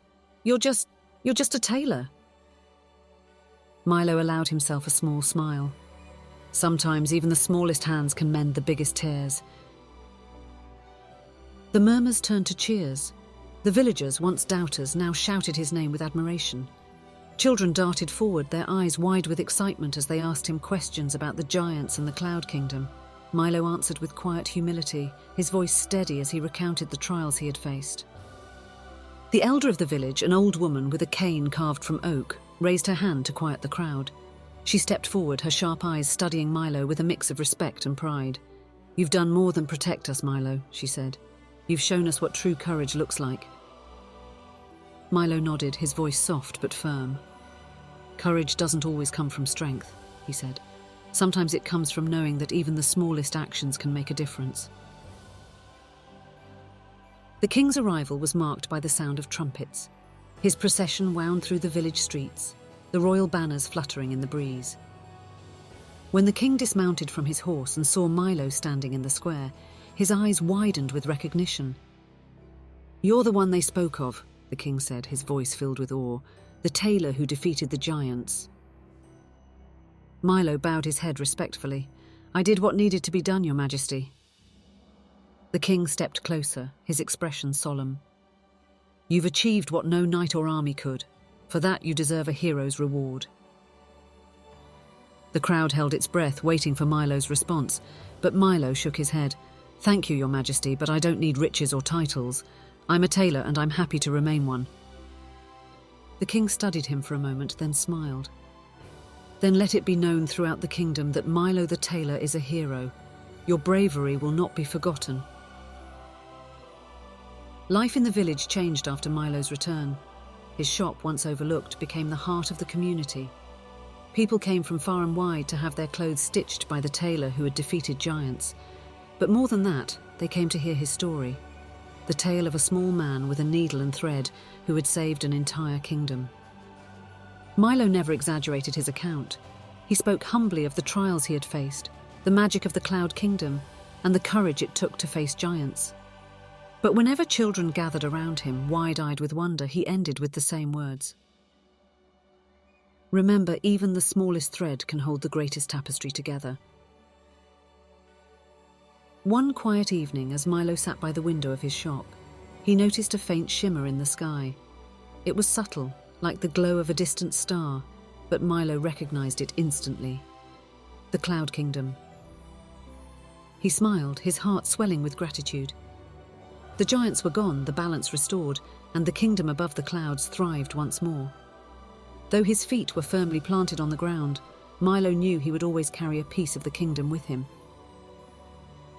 The royal court was abuzz with anticipation as Milo stood before the throne.